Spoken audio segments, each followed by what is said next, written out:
Dans notre vidéo précédente, nous avons défini une organisation comme étant une collectivité humaine spécifique définie par des frontières, un objet spécifique et des moyens structurés. Grâce à l'éminent universitaire indien Kandwala, dans son livre Design of Organization de 1977, nous avons fait la différence entre une organisation et les autres formes de collectivité humaine.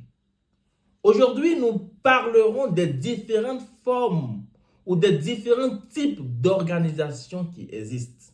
Et pour ça, je vais faire de la segmentation. Segmentation qui permettra donc de découvrir les organisations marchandes. Donc, des organisations qui mettent sur le marché des produits ou des services. Dans cette catégorie, on retrouve les entreprises. Ensuite, nous verrons les organisations non marchandes. Ce sont des organisations dont l'objet principal n'est pas le commerce ou la mise sur le marché des produits ou des services dans le but de faire des profits. Dans cette catégorie, vous allez retrouver les administrations publiques.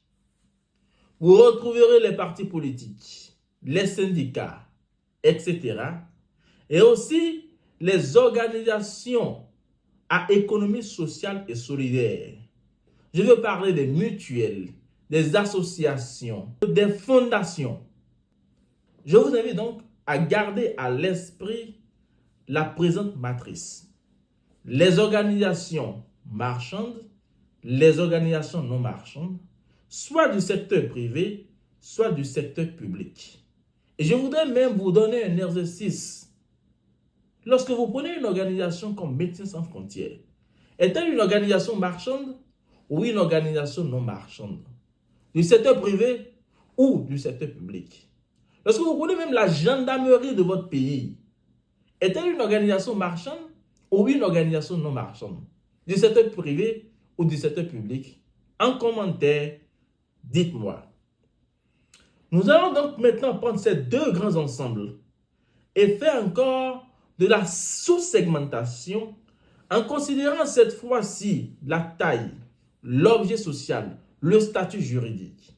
Ce qui nous permet de découvrir les petites entreprises ou les très petites entreprises dont le capital est souvent familial. Ensuite, vous avez les grandes entreprises sociétaires qui par contre ont la possibilité de lever des fonds sur le marché financier.